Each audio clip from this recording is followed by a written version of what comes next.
Hello again, everybody. Welcome to our class. We are continuing our study in evidences with a focus on creation versus evolution. We have been involved in this study for 11 classes. This is our 12th class. And for those 11 classes, we have been studying from Joshua Gertler's book, Unraveling Evolution. It's been a great study. I've enjoyed it. I hope you have gotten something out of it. I hope you've enjoyed it as much as I have. As you know, this is a study for which I am very passionate and really enjoy studying and enjoy studying with others and teaching it to others, and hope to impart some of my the knowledge I've gained over the years and the passion that I have for this topic. But now that we are to this point, we are going to leave the study of the book and go out of the book. And so there's really not going to be a lot of preparation for each class for the rest of the quarter, but we hope to study 4 classes just on this topic that we've been kind of building up to for some time. As you know, the ultimate proof of creation is what we are beginning to study in this class. Now, the ultimate proof of creation, that's a bold statement, I know, but I hope you'll understand as we get into it exactly what we mean by that. It is, I believe, it's a great study. It is helpful, and we're kind of approaching it from a different viewpoint than we've been looking at so far. We've been looking at quite a bit of scientific evidence for creation and against evolution. Now we're going away from that direct scientific study into looking at it from a different standpoint. Now, when we say ultimate proof, as I said, that's a very bold statement, but what does that mean, the ultimate proof? Well, really what it means is that what we're going to study is conclusive. It's irrefutable. Now, that's not to say that it's persuasive always. It may not be persuasive, but it is just that there is no way that it can be refuted successfully. But it may not be persuasive, just like Jesus worked miracles. He even raised the dead back to life. But people were not persuaded by that. They couldn't refute it. And many times his enemies would say, all right, he's doing many wonderful signs, and we cannot deny it. But what are we going to do to kill him? How are we going to destroy him? So what he was doing was irrefutable. It was conclusive proof that he was who he said he was, but it was not persuasive. They refused to be persuaded by all the things that Jesus taught and did. So it is up to the hearts of those who hear what we have to say, whether or not they will be convinced and whether they will be persuaded. All we do is teach the gospel, and the gospel is God's power to salvation. So it is up to the gospel and up to their hearts to let the gospel do its work, to let the Holy Spirit do his work on their hearts and cause them to turn away from their sins and turn to the Lord to be saved. And that's what we hope and pray for when we teach. So when we say that it is the ultimate proof, it is conclusive, it's irrefutable, and we say, or what we mean by that is that there is no logical comeback. We're talking about logic and reason, rational thought in this class, and we're going to be talking about that a lot for the next 4 classes, including this one. We're going to be talking about how that logic is proper rational thinking, and that in order to, you don't have the right to just be arbitrary in your arguments, and you can't be inconsistent in your arguments and have a rational debate. So that's what we're talking about. There's no logical come back to the things that we're going to be studying. So, if this is the ultimate proof, is faith therefore necessary? We don't. Somebody might be led to believe, oh, well, we have the ultimate proof. There's no more faith that is necessary. But that's not the case. Faith is the substance of things hoped for, the evidence of things not seen. Think of the word substance there. Faith is substance. Substance is something you can hold on to. You can feel it's there. You know it's there. It's the substance of things that you hope for. It's evidence. Faith is evidence of things not seen.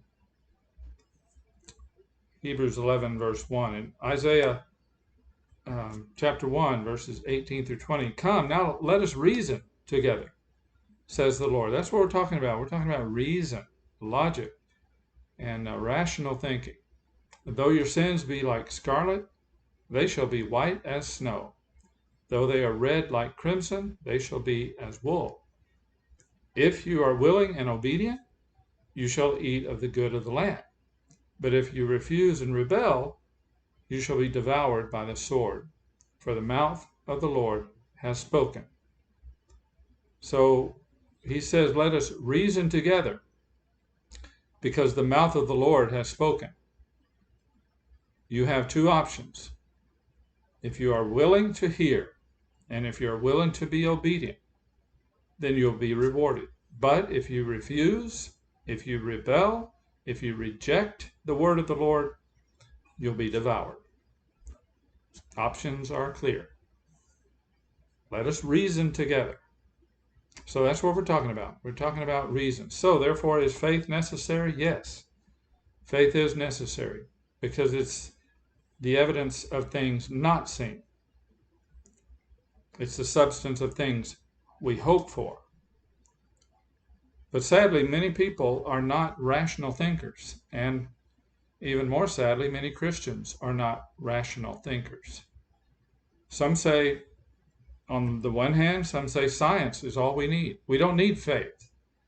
Because if you try to bring faith into it, then you have, you're dealing in something that's esoteric, something that is unknowable.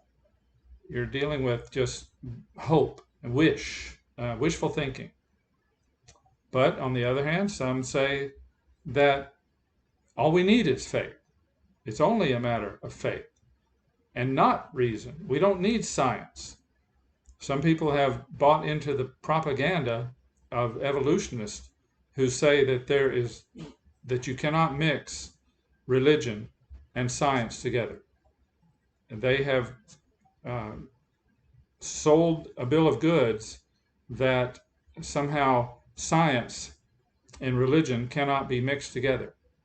That if you try to bring faith into the picture or try to bring the Bible into the discussion, that you have to leave science behind, and you cannot mix the two. And that's not the case at all. Neither one of these is right.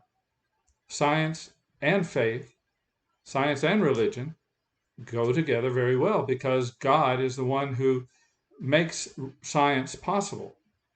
And we're going to get into to that fact and that subject as we go forward in these next few classes. So let's talk about the nature of evidence.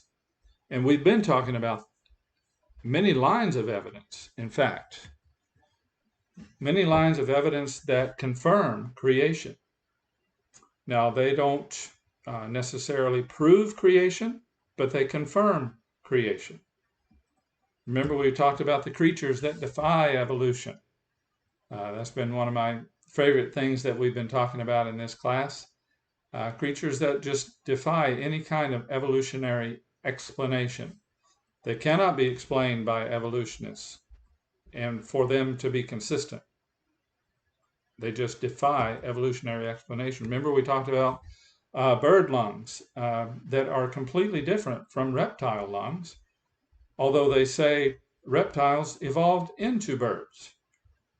But the lung structure is so completely different that it makes the mind swim. It boggles the mind to even try to picture how in the world the bird lung could have evolved from a reptile lung. And it has caused people to rethink their way of believing about evolution and the evolutionary sequence. Remember, we talked about camouflage of octopus. The octopus camouflage, remember that video we saw where the swimmer was coming up to just a big bunch of algae, and you were looking for any kind of life, any kind of animal, and then all of a sudden the octopus appears right in that bunch of algae. It wasn't algae, or it was an octopus that was in amongst all that algae, and it had camouflaged itself by changing color and changing the texture of its skin into these spikes and bulges, and just made itself actually look like algae. Well, that is a creature that just defies any kind of evolutionary explanation, or at least any kind of rational evolutionary explanation. We talked about the bombardier beetle.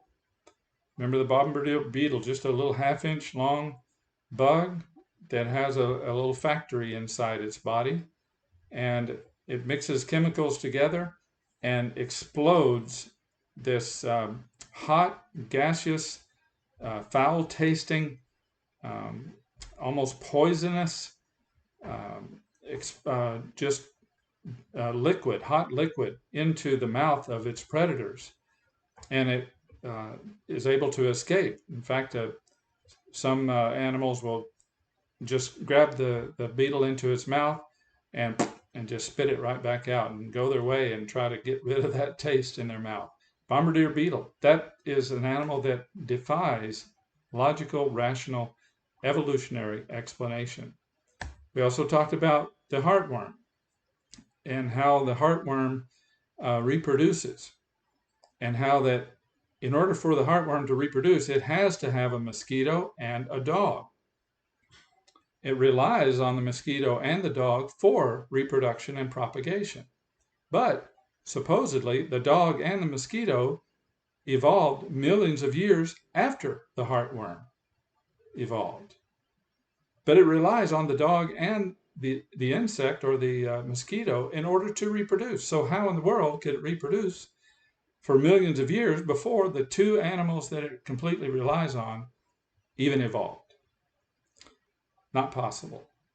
That's another creature that defies evolution. We also talked about the monarch butterfly, migration. We talked about migration instincts in a little bit of detail, how that many different animals, from whales to bats to seals to birds to turtles, and here insects, monarch butterfly migrates, and it's an instinct that is placed into them by God, that the certain time of year, it's time to go. We like to put hummingbird feeders out, and it's getting to that time of year. Here we are in the middle of September, where these hummingbirds are starting to, what we call, tank up. They're starting to really drink a lot of that nectar, getting ready for their migration. Butterfly migration, monarch butterfly, how it takes 4 generations for it to migrate all the way to north of the US and into Canada. 4 different generations, and then that 4th generation will migrate back to the South US and Mexico, and sometimes into the very same trees that its great-great-grandparents wintered in. It's just amazing how that could, well, it's not amazing to us. It's God is powerful. He does many things that boggle our mind, because he is God. But this defies any kind of evolutionary explanation. We also talked about honeybee communication, how that these little insects, honeybees, can communicate with each other. A bee goes out and he finds some flowers, and he comes back and he communicates to the other bees in the hive where those flowers are. And it might be a mile away, half a mile away, And the bee can actually account for the rotation of the earth and how that the sun will move somewhat, like 1 degree every 4 minutes. Well, the honeybee knows that, and it accounts for that change when it communicates where those flowers are to the other bees, and lo and behold, they go right to those flowers. Honeybee communication. This is something, as I said, is not denied by evolutionists. They study these things, but they have no explanation for how this came about in nature on its own, without any kind of driving force, without any kind of power, and without any kind of mind to cause it to happen. But we have no problem with this. God created, and He created everything very good, just like He said He did, all the way from the great whales down to the creeping thing. So there are many lines of evidence that confirm creation. They don't prove it, but they confirm it. They confirm what we believe to be true. The many creatures that defy evolution are one line of evidence that confirms creation. Also, carbon-14 in diamonds.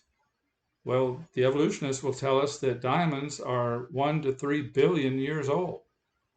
Well, why do they have carbon-14 in them? Carbon-14 has a very short half-life of less than 6,000 years. And so let's say a substance like a diamond or coal starts with 100% carbon-14.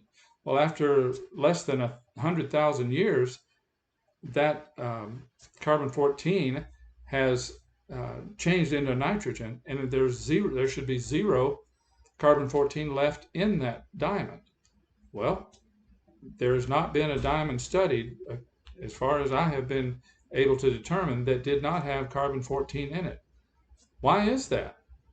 Well, people say, well, it somehow it got in there. Well, how could it get in there? It's the hardest substance known to man.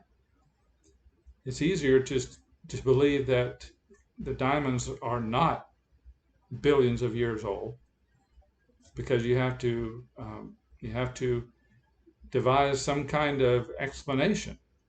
But this is just another line of evidence that confirms creation. We talked about information, particularly DNA, how that DNA is information. DNA is in every cell in your body and in every animal's body and every plant.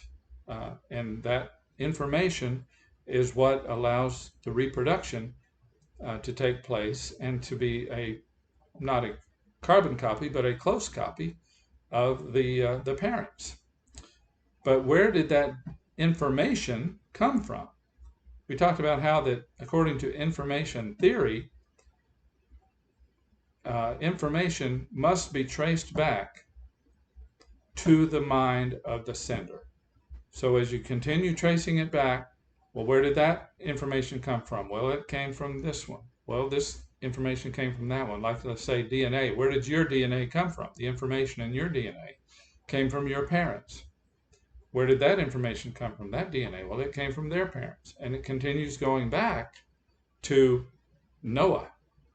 And then you continue tracing back from there, and you get to Adam and Eve. And then if you want to trace it back further from there, you go to God. So information that is traced, you can trace it all the way back, but it always goes to the mind of a sender. Information can be copied and it can be corrupted, but it cannot create new information as it continues on. You have to, if you're tracing it back, it must be traced back to the mind of the one who created or the one who sent it. And we also talked about mutations. Mutations are a major part of evolution theory, but how that mutations are virtually always harmful. But it would have taken trillions of beneficial mutations, not just beneficial, but also mutations that bring about new information and that bring about an improvement, bigger, better, faster, stronger, smarter, but mutations are not up to that challenge. Mutations are virtually, and as far as we know, always harmful. So this is another line of evidence that refutes evolution and confirms creation.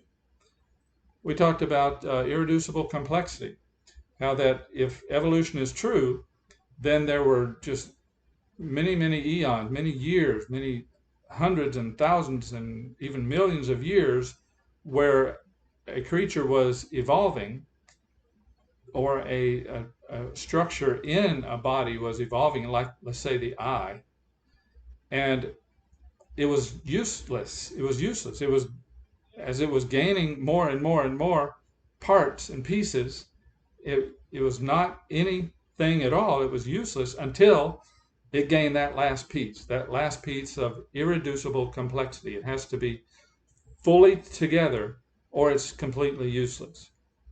When we talk about irreducible complexity, we usually talk about it from the other direction, how that when you take pieces off, let's say a car or a motor, an engine, at some point, the next part you take off is going to render it useless or impotent, where it cannot go, it cannot run. Well, we're looking at it from the opposite direction, how that evolution takes place for millions of years with no use at all until it is fully developed. That makes no sense. But once again, this is another thing that refutes evolution and helps confirm creation. We talked about also variation within kinds, how that kinds reproduce after their own kind with variation. But there are limits to that variation, and those limits cannot be breached. Variation cannot go beyond the limits that God put in them. Dogs is dogs and will always be dogs. They reproduce after their kind and they change. There is variation, but they're still dogs and will always be dogs. And God has put the limits of variation on them beyond which they cannot go. We talked about the eye, the incredible complexity of the eye, how that, as we said when we were talking about irreducible complexity, the eye is a surefire cure for evolution, as one person said. The eye is so complex that we still don't fully understand it, even though we've been studying it for many years. Fast automatic aiming and focusing, and it can let in different amounts of light, or it can the pupil can get smaller when you're out in the daylight, and all that just happens automatically without even thinking about it. You don't have to try to focus. You just automatically focus. You don't have to think about, oh, I'm going to move my vision over that direction. It's just automatic. And how the eye works together with the rest of the body. We talked about hand-eye coordination. Well, it's not just the hand and the eye. It's the eye and the whole rest of the body and the brain that puts it all together. And so these body parts work together because that's the way God made us. And the systems, all the different systems within the body that work together so incredibly well. And we also talked about the evidence for a worldwide flood. It's described in the Bible, but we also find much evidence of it around the world. We can find fossils. That is predicted by the description that we read about the flood in the Bible. If you think about a worldwide flood and the fountains of the great deep being broken up and the windows of heaven being opened and the waters just incredibly strong and violently tossing about all of the soil and the rocks in the Earth's crust, you would naturally think, well, animals are going to be buried. And you would think, well, that's going to lead to fossilization, just as the Bible describes, not describing fossilization, but describing all those things that would naturally predict that there would be fossils in the earth. We also talked about fossil graveyards, how that there are certain places on the earth, and many places around the world, where just graveyards of fossils, just hundreds and thousands and even millions of organisms are buried together, and they're twisted and just wrangled and even torn apart, but their bones are and their shells and their hard parts are preserved in the Earth's surface as fossils, but in these just huge graveyards. Well, how did that happen? Once again, the flood is the only rational explanation for that. Otherwise, you have to believe in many local floods that cause this kind of fossilization, which is not happening today. Even local floods that kill massive amounts of animals, it never occurs today. So once again, this is just something that helps confirm the worldwide flood. We talked about somewhat in some detail that no transitional fossils have ever been found. That is indisputable, sure, certain transitional fossils. That is fossils that represent animals that were transitioned between two different kinds. They've never been found. And why is that? Because, as we've talked about, the flood fossilized many animals, and that is just a snapshot of the way things were during Moses' day. Evolutionists like to talk about, or like to think of the fossils as being a motion picture, a movie that takes place over billions of years. But no, it makes much more sense to think of it as a snapshot of just a very short time, like a year, when Noah was alive, and those were the animals that were alive when Noah was on the earth. Otherwise, you would find many transitional fossils because they evolved slowly over a long period of time. Well, where are those transitional animals? Why aren't they alive today? Why is it so easy to classify animals, whether fossilized or even alive today? That's because everything reproduces after its kind, just like it is described in the Bible. And we also find marine fossils on tops of the highest mountains. Why is that? Well, because all of the mountains were once covered by flood, just like the Bible says. We talked about polystrate trees, that is, petrified trees that are intact, but they transverse supposedly millions of years of sedimentary rock. How could that happen? Because when a tree dies, it's not going to sit there for millions of years and just be slowly covered up by layer after layer. No, it's going to rot away if that happens, if it's exposed to the weather. But these polystrate trees, once again, which are found all over the world, are petrified, and they transverse millions of years of layers of sedimentary rock. That is, once again, very strong evidence of the Bible, of the flood as described in the Bible. We also talked about soft parts of dinosaurs. That is, the tissue and even the blood of dinosaurs has been found, and have been found for now close to 30 years. Now that people are starting to look for it, they never thought to look for it before because they knew it wasn't there, but then somebody found it, and they've been finding it more and more, soft parts of dinosaurs, but they're supposed to be 60 plus million years old. How could that be? Those soft parts would not be preserved for this long.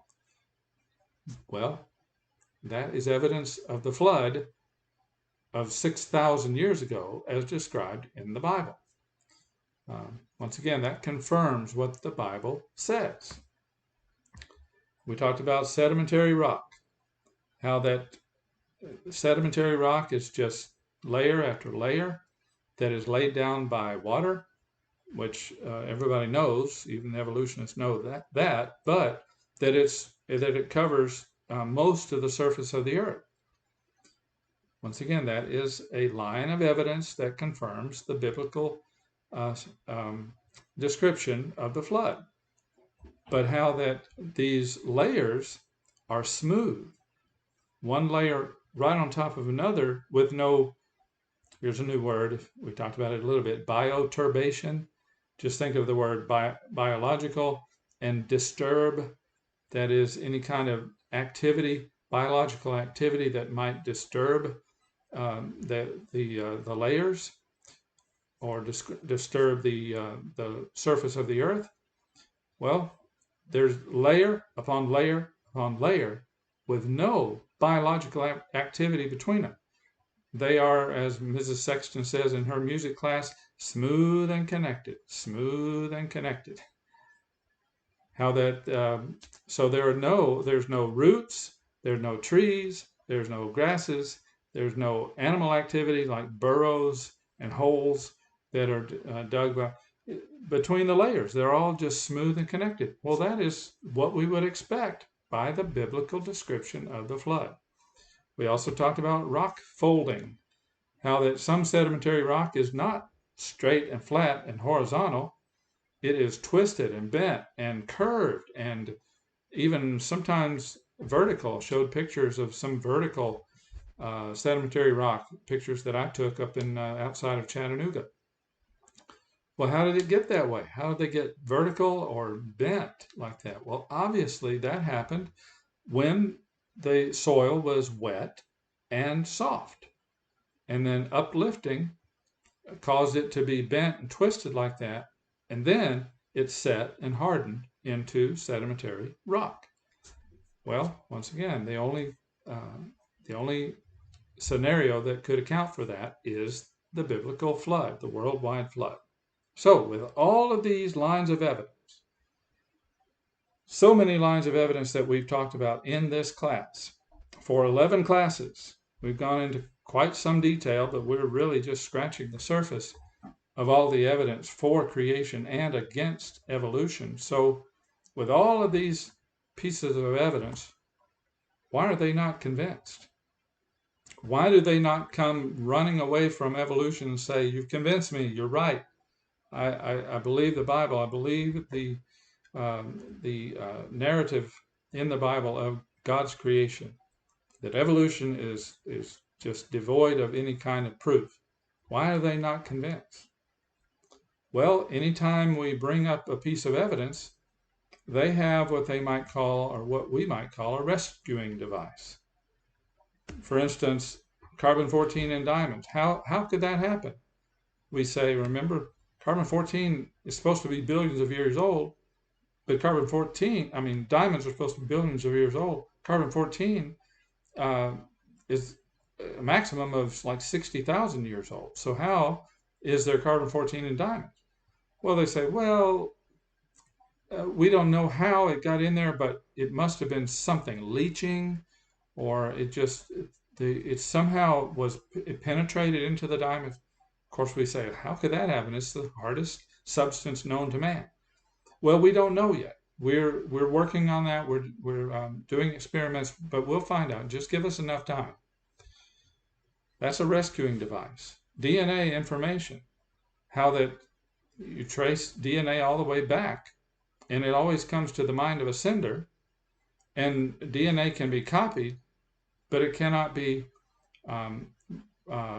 added to. You cannot add information to the DNA. Well, why is that? Well, we don't know yet. We're studying that. Give us enough time, and we'll come up with an answer. So they're just, it's a rescuing device. In other words, they're not convinced by the evidence, and for reasons we'll go into in a little bit, but they just say that we'll figure it out. We're working on that. Give us enough time. Same thing with mutations. Remember, mutations are a major part of Darwinian or neo-Darwinian theory.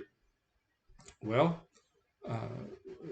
mutations, though, are virtually always harmful, and even they will admit to that. Well, how can you have an evolution that requires many millions of beneficial mutations when we don't know of any beneficial mutation? Well, we don't know yet, but we're working on that, and we'll come up with an answer. We bring up irreducible complexity, how that for years and years, for millions of years, something would be useless, but it's getting better, it's almost there, and then all of a sudden the last piece is added, and now it's a useful structure in a body. How could that be? Well, we don't know, but we're working on it. That's something we're studying in the lab right now. So we'll come up with an answer. It's a rescuing device. In other words, they are always invoking the unknown. We just don't know. We don't have all of that evidence. We don't have all that worked out, but we're working on that. Now, before we jump too quickly and too harshly on the evolutionists for bringing up their rescuing devices, we need to realize that we use rescuing devices from time to time. We don't know everything about the Bible, and we can't answer every single question. If somebody raises a question to which we don't know the answer, sometimes we might say, well, I'm not sure about that. Give me a minute, give me some time, and I'll get back with you with an answer on that. We know that there is an answer, but we don't have it ready to give them right now. So we said, give us some time, and we'll go find. That's our rescuing device. So we all have the rescuing devices when we present somebody with a question that they cannot answer at the time. But the thing is, and this is what's important for us to realize, we are all working with the same facts. In other words, when we throw facts at them, when we throw evidence at evolutionists, they pretty much know those lines of evidence. They pretty much know those facts. They just have a different way of looking at them. Those facts don't convince them. So we've been talking for 11 classes now about all of the many different lines of evidence that just blow evolution to pieces and should confirm and point people to God and to creation and to the Genesis account of creation. But they don't turn. We're all working with the same facts. So how is it that we come to a different conclusion from the same facts? Here is the answer. The way that happens is because of worldviews. Now, that might be a new word to you, may not be a new word. We brought it up just very briefly in one of our previous classes, but this is what causes people to look at evidence and see it differently. Now, a worldview is a network of our most basic beliefs, our presuppositions. We'll talk about that word in a minute. But a network of our most basic beliefs about reality, in light of which all observations are interpreted. In other words, we look at the observations, we look at the facts. Well, what do we do with those facts? We interpret them in light of our worldview. And everybody has a worldview. Everybody has some sort of worldview, whether it's on origins or how the world works, or whether there is a supernatural being or a creator or God. How we should live. We have worldviews on the nature of truth. All of these things, everybody has some sort of worldview through which everything else they see and understand and hear is interpreted. And these are our beliefs. We all have beliefs. We all have these presuppositions. Well, somebody might say, well, no, I don't have any belief. I just let the evidence lead me to where it will go. Well, actually, that is a belief. If you say you have no beliefs, you've just told me a belief. That is a belief. So that's a self-refuting statement. So therefore, we all interpret the evidence in light of our worldview. Think of it in terms of glasses. Somebody who wears red glasses, when they put those on, they see everything looks red. Well, what if they are wearing, let's say, evolution glasses? In other words, everything they see through the light of evolution glasses. So when they see, when they think about the age of the earth, they see billions of years because they're looking at that question through evolution glasses. And they believe that man decides truth, that truth is relative. Or they might believe that we all come from a common ancestor. Or they might believe in the Big Bang when they look at the universe, that it all happened because of some incredibly huge explosion, that all the order that we see in the universe came out of a chaotic explosion. But that's because they're looking at that through evolution glasses. And they see that man descended from apes when they look through their evolution glasses. We, on the other hand, look through creation glasses. We look at the same bits of evidence, the same facts, and instead of billions of years, we see thousands of years. Instead of man deciding truth and that truth is relative, we believe, we see through our creation glasses that all truth is in Christ. Instead of seeing that we come from a common ancestor, we see a common creator. When we look through our creation glasses, we don't see a big bang, we see that God said, and it was so. We don't see that man descended from apes, we see that man is unique from all the rest of creation, and that we are made in God's image. So these worldviews are the glasses through which we see everything. And we cannot avoid these glasses, these mental glasses. You might have heard the term, well, the evidence speaks for itself. Well, not necessarily. The evidence, first of all, the evidence doesn't speak at all. That is a fallacy. That is a logical fallacy. It's called a reification fallacy, and we'll talk about some logical fallacies later in these classes. It's one of the things I'm most excited about, talking about logic and how that people use fallacious reasoning. Well, that's a fallacy in formal, when we're talking about formal argumentation and debate. The evidence doesn't speak for itself because the evidence doesn't speak.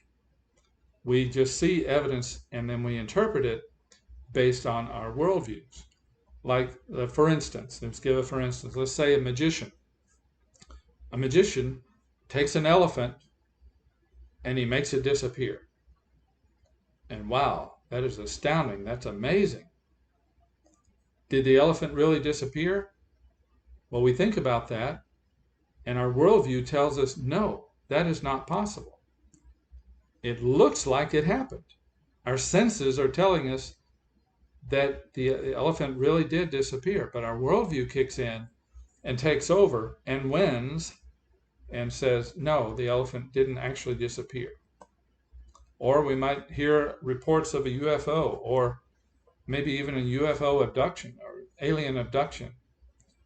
And we hear that, and what are we going to do with that? That's evidence.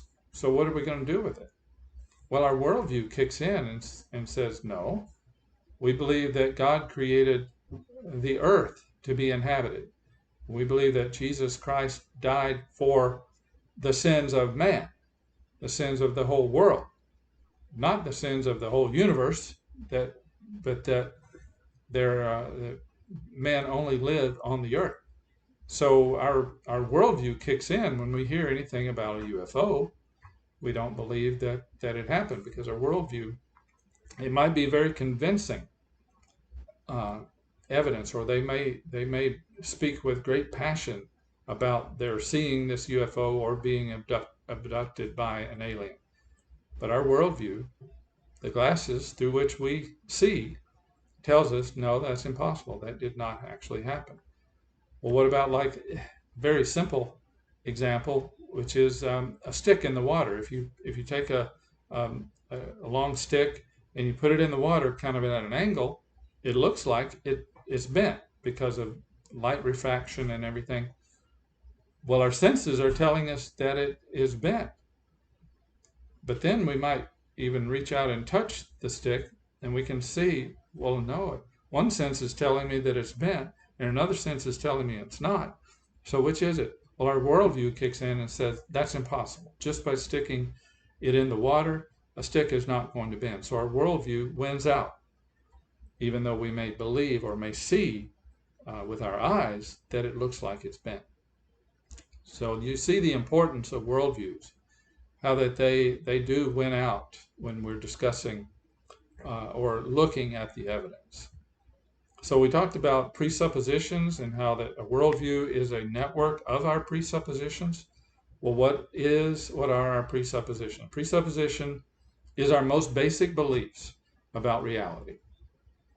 It is our rules of interpretation that we assume before we investigate the evidence. So we assume that is a presupposition. We suppose it beforehand. We believe it before we even begin to investigate the evidence. For example, the reliability of our memory. In order to be able to study anything, we have to be able to remember something. We have to rely on our memory, and our memory is somewhat reliable. Well, and we might say, yeah, my memory is reliable. I know because I took a memory test the other day and I did well. I made an A on it. Well, I might say, how do you know you took a memory test? Well, I know I did because the other day I remember. Oh, okay, I see what you mean. We have to believe, we have to presuppose that our memory is reliable before we can prove that our memory is reliable. So that is a presupposition. Also, the reliability of our senses. They are reliable to some extent, but of course they are not perfect because of the fall and the fact that we are, we're not perfect. We're not perfect human specimens, you might say, but our senses are somewhat reliable. But we have to presuppose that before we even get into the study. So we might say we want to go study that fossil over there. Well, first of all, I'm looking at the fossil. Do I believe it's really there? And then I go pick it up. Yeah, I believe it's there. I'm picking it up. I'm holding it. I can feel it. I can see it. Well, in order to be able to do that experiment, we have to assume or presuppose that our senses are reliable, that we can actually see it and feel it, and it is actually there. So there are people who might say, well, no, I don't have presuppositions. I believe we ought to examine the evidence neutrally, without beliefs. Well, that is a belief. I believe we ought to examine things without beliefs. Well, he just told us his belief. So you cannot get around presuppositions. We all have them. We must have them in order to be able to have any kind of conversation or any kind of investigation. So we have competing worldviews. Creationists and evolutionists have different presuppositions which lead to different worldviews. And that's why we can look at the exact same evidence, the identical evidence, and come to different conclusions. Our presuppositions make up our worldview. And we might say, well, how do we know something is true? How do we know A is true? Well, A is true because B is true. Well, how do you know B is true? Well, B is true because C is true. And we continue going back. And at some point, we're going to come to our ultimate standard. And you might say, well, how do you know your ultimate standard is true? And if you have an answer for that, then that was not your ultimate standard, because you believe on it because of something else. Well, our ultimate standard, in order to be our ultimate standard, that has to be the limit. We cannot go beyond our ultimate standard, or else it's not our ultimate standard. For creationists, the Bible is, or at least should be, the ultimate standard. I say should be because there are some people who believe in some sort of creation, but don't believe in, say, the first 2 chapters of Genesis that tell about creation. We talked about theistic evolutionists recently, those who try to combine belief in creation and belief in evolution. Well, it just does not work. You don't have that ultimate standard. What is your ultimate standard in that? Is that if you're a theistic evolutionist, is it the Bible or is it evolution? You're trying to put the two together. You don't have an ultimate standard. For creationists, the Bible is the ultimate standard. For evolution, it might be naturalism. Naturalism is that natural laws govern the structure and behavior of the universe. And that's all there is nature, natural laws. Or it might be empiricism. Empiricism is that knowledge only comes from observation and experimentation. A strict empiricist says if I can't see it happen, if I can't prove it in the lab, then it's not true. And then there are some evolutionists who might try to combine those two together, empiricism and naturalism. So we've got competing worldviews. So how are we going to settle the debate? We have seen that we cannot merely throw evidence at each other. We've gone through 11 classes with long lines of tremendously strong pieces of evidence, but they don't convince them. So what do? We cannot just continue throwing evidence at each other. They're studying the same facts. So what are we going to do about that? We know that if we continue throwing evidence at each other, we are just going to interpret the evidence based on our worldview, because the worldview wins out. The worldview is our glasses that we're looking through, and we see everything. We interpret the evidence based on what we see through those glasses. Now, evidence, I'm not saying we shouldn't look at evidence. We shouldn't mention evidence, or we shouldn't talk about and give evidence. These there might be some evolutionists who have not even thought about some of the things that we're talking about, have not even had the debates with creationists, and may just think that creationists are some kind of voodoo people who just believe in some kind of being out there who did everything, and they don't believe in science at all. So it might be good to let them know that no, there is a lot of evidence against your belief, Mr. Evolutionist, and for creation, that science and religion do go well together. In fact, science, the only way to do science is because the Bible is true. As I said, we will go into that, Lord willing, as we continue on with this class. So it is good to show evidence for creation. The scientific evidence that we've been talking about. It is good to do that. But while evidence is helpful, it's not decisive. It doesn't settle the issue. So we have to attack the worldview. For example, this is kind of a cute story. A man once believed he was dead. And he didn't like that. He didn't like being dead, but he fully believed he was dead. Well, he's talking to his doctor, and he says, I'm dead. And the doctor says, well, no, you're not dead. You're walking, you're talking. And so the guy brings out a rescuing device, and he says, well, yeah, but it may be that, there can be spasms in a body after the body dies. So maybe that's why I'm walking and talking, because of those spasms that take place after a body dies. He said, well, the doctor says, well, look at your charts. I've got your medical charts right here, and they show that you're alive and well and doing fine. You're not dead. And the guy says, well, yeah, but charts can be falsified, or who knows if you're even reading them right. And you may have gotten the wrong charts. Maybe that's somebody else's chart. That's his rescuing device on that. So the doctor said, all right, look, I'm going to prove it to you once and for all. Do dead men bleed? And the guy thinks about it and he says, well, no, when you die, your circulatory system shuts down. So no, dead men don't bleed. So the doctor takes out a pin and he pricks the guy's finger and he bleeds. And the doctor says, see, you're not dead, you are bleeding. And the guy thinks about it and he says, wow, I guess dead men do bleed. So you see, he had a rescuing device for everything. Evidence did not convince him. Now, as I said, that's just kind of a silly story, a silly example, but it makes the point that we cannot settle the issue just by throwing evidence at each other because they're looking at the exact same evidence. We must show them that their worldview does not work, that it is self-refuting, that it destroys itself.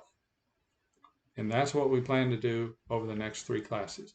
You see, we haven't really even talked about the ultimate proof of creation. We've gotten started. We had to kind of lay a foundation, a framework.